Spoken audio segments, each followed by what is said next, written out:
Et ce soir, nous recevons justement en plateau Lana Tetuanui, sénatrice. Yorana, Lana Tetuanui. Yorana Lucienne et Yorana surtout à toutes les Polynésiennes et Polynésiens qui nous regardent ce soir.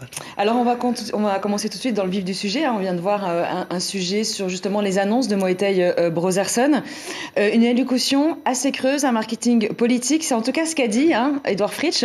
Est-ce que vous êtes du même avis? Est-ce que vous suivez, on imagine, la position en tout cas du Tapura? J'ai suivi l'allocution du président depuis ma petite commune de Tumara à Raiatea. Sur la forme, il faut reconnaître au président Moetai Brotherson être un bon communicant. Là, il n'y a aucune réserve, en tout cas de ma part. Par contre, là, et le détail ne m'a pas du tout échappé, il était seul au monde. Je me suis demandé à un moment donné si ce n'était pas la monarchie rétablie en Polynésie française. Il s'agit quand même du président du gouvernement. Où étaient les ministres? Là, je parle de la forme. Pour en revenir sur les fonds, l'exercice qu'il fait, toutes les femmes ou tous les hommes politiques de ce pays savent le faire. On sait le faire, ce qu'il a fait.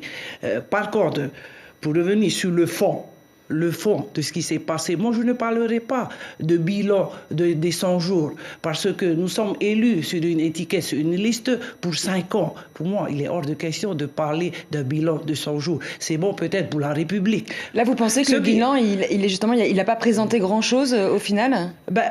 Ils ont été élus sur un programme bien clair du Tamini Atira et que je ne vois pas du tout apparaître dans tout ce qui est annoncé. Et le détail aussi, sur les 80 personnes triées sur le volet, les questions étaient déjà envoyées à la présidente. Il savait exactement qu'est-ce qu'il allait dire. C'est ça la réalité de ce qui s'est passé dans cette annonce. Pour en revenir sur la feuille de route du Tavini Huiratira, on ne parle plus d'indépendance, on ne parle plus de nucléaire, le coût de la vie en Polynésie, plus rien. Mais ce qui est clair aujourd'hui, et là, je confirme, c'est l'élu de l'Assemblée de Polynésie qui lui dit, les deux plus gros textes que ce nouveau gouvernement a actés, ça c'est acté. C'est pas sur les réseaux sociaux, c'est pas à travers la presse, c'est ce qui est acté à l'Assemblée de Polynésie. Ils ont eu 25 millions de la bonne gouvernance du président Fritsch à répartir lors du dernier collectif. Non, mais c'est important que les gens sachent, parce que on peut annoncer, on peut tout dire, on peut tout promettre aux gens, mais il ne faut pas oublier le petit détail, et ça a été rappelé par le président Géros, que c'est l'Assemblée de Polynésie qui doit faire acter tout ce que le gouvernement veut mettre en marche. Il a tenu au moins une promesse, c'est quand même la suppression de la TVA sociale. Et il a donné des pistes un petit peu pour pouvoir combler le manque à gagner, parce qu'il y aura forcément un manque à gagner. Vous, qu'est-ce que vous pensez justement de ces propositions? Bien sûr qu'il a retiré, que la nouvelle majorité a acté le retrait des 1% de la TVA sociale. Je tiens aussi à rappeler, et il faut que les gens sachent, que lors du dernier collectif budgétaire, et grâce à la bonne gouvernance du gouvernement Fritsch, ils ont quand même donné, une subvention à EDT, principe contraire à la politique du Tamini Huiratira, une subvention de 1,2 milliard.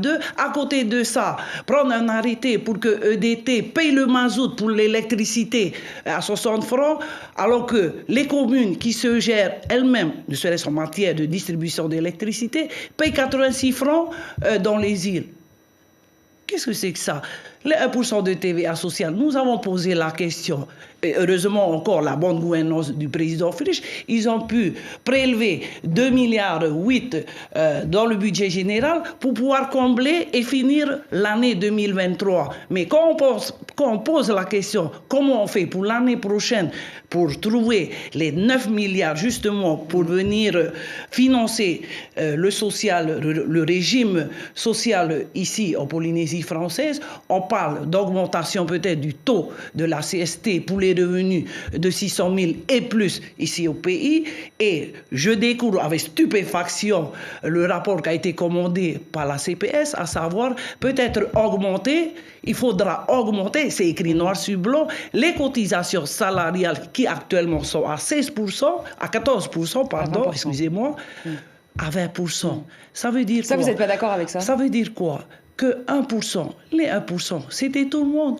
Il y avait quand même quelque part dans notre réflexion à l'époque une certaine dignité. Il vaut mieux peut-être que tout le monde paye au moins quelque chose pour garder sa dignité, pour contribuer à la solidarité dans ce pays, parce qu'aujourd'hui, ce sont encore les salariés qui vont mettre la main à la poche. On vous a vu quand même aux côtés de Mohamed Brozarson au moment de la visite du ministre de l'Intérieur, Gérald Darmanin. Qu'est-ce que vous pensez de ces relations État-pays qui ont l'air quand même un petit peu moins difficiles qu'à l'époque, par exemple, de la gouvernance de Temalou?